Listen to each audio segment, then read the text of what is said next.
Labdien vēlreiz. Tātad vispirms par reģionālās attīstības izaicinājumiem. Zaļais kurs nav vienkārši kāda iegriba vai ārēji uzspiest process. Ja mēs iedziļināmies, tad lielā mērā tas ir Latvijas reģionu attīstības priekšnoteikums. Un mūsu produktivitāti ietekmē vairāk faktori, starp kuriem arī viennozīmīgi ir ražošana darbinošais spēks enerģētika. Un ja mēs salīdzinām patērēto energoapjomu saražotiem 1000 eiro iekšzemes koproduktu vērtību, līdzīgi kā iekšzemes koprodukts uz vienu iedzīvotāju, tad redzam, ka augstākais energopatēriņš ir tieši reģionos ar zemāku iekšzemes koproduktu. Tas nozīmē, ka šajos reģionos ir daudz dārgāk saražot to pašu iekšzemes koproduktu vērtību, kā piemēram Rīgā. Turklāt Latvijā arī nav visur vienāda gaisa temperatūra, un tāpēc objektīvi siltuma patēriņš var atšķirties. Latvijas augstuma rekordi ir Zosēnos, salīdzinājumā arī augstākais energopatēriņš ir tieši Vidzemē. Ņemot vērā Latvijas klimatisko joslu, energopatēriņš produktivitātei ir ļoti būtisks priekšnoteikums.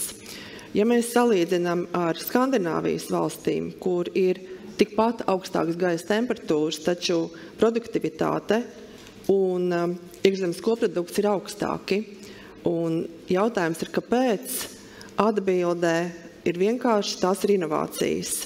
Mums noteikti vajag vairāk inovatīvu un jaunu produktu. Mums noteikti vajag vairāk energoefektivitātes risinājumus un būtu jāvirzās uz produktiem ar augstāku pievienoto vērtību. Eiropas Savienības un kopumā globālā virzība uz zaļo kursu rada priekšnoteikums jaunu zaļo produktu patēriņam. Tās ir iespējas, ko varam izmantot. Vienlaikus ir gan iespējas, gan ierobežojumi, jo Latvijai, kā mazai valstī, ir salīdzinoši vieglāk veikt pārmaiņas, objektīvi mazāk administratīvo procesu, un tas pats attiec arī uz uzņēmumiem. Daudz vienkāršāk ir lēmumu pieņemšanas ķēde. Pārmaiņas arī maksā, un mazai ekonomikai, kā arī mazākiem uzņēmumiem, ir daudz ierobežotāks kapitāla iespējas, kas ir izteikti reģionos ar zemāku IKP.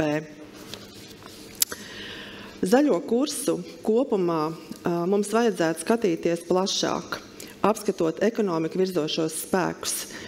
Ražošanas faktori kā enerģija vai cilvēka resursi ir tikai viens no. Tikpat būtisks ir patēriņš un patēriņa kultūra.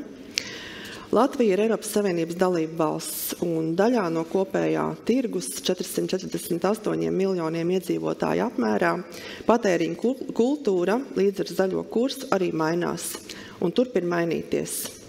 Patērētājs ir gatavs maksāt par produktu ar noteiktu marķējumu. Līdz šim īpaši izteikts pārtikas produkts esam gatavi maksāt gan par bioloģiskās lauksaimniecības produktiem.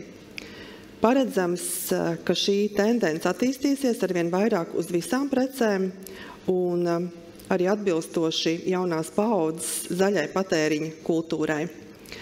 Šobrīd jau pietiekami plaši tiek lietoti otrreizēji resursi un marķējumus produkta, kura to norāda. Nākotnē patērētājiem būs nozīme, kas notiek, kad patērētājs samaksā par preci un kam viņa nonāk. Patēriņa kultūras attīstība ir priekšnoteikumi zaļo produktu attīstībai. Tās ir iespējas Latvijas reģioniem jaunu produktu ar augstāku pievienoto vērtību radīšanai. Par kopienu iesaisti zaļā kursa īstenošanai. Viennozīmīgi kopienām ir ļoti liela nozīme, un kopienā sākas pārmaiņas. Gan mājasēmniecības līmenī, gan reģionos varam runāt arī par komersantu līmeni, ko var virzīt gan ārējais, gan lokālais patērētājs. Būtiski kopienu līmenī ir ieradumu maiņai, piemēram, mobilitātei, īpašuma apsaimniekošanai. Kopiena ir arī vienība, kurā var iedzīvināt aprits ekonomiskos principus. Un kopiena ir tā, kas ar maziem soļiem var virzīties uz lielākām pārmaiņām. līdzdalību budžeti, kur tiks ieviesti no nākamā gada arī pašvaldībās, kaut gan jāsaka, ka daudzās pašvaldībās tie jau ir ieviesti, ir tie, kas var nodrošināt priekšnoteikumus šādiem maziem soļiem un lielām pārmaiņām. Un iespējām un kopienām ir arī iespēja šos zaļos risinājumus radīt. Mēs runājam par zaļo kursu, ļoti būtisks ir finansiālās iespējas, un jebkuras pārmaiņas maksā. Gan kopienu līmenī, gan komersantu līmenī ir ierobežotas kapitāla iespējas. Tāpēc ir būtiski visa veida atbalsta instrumenti, tajā skaitā valsts atbalsta instrumenti.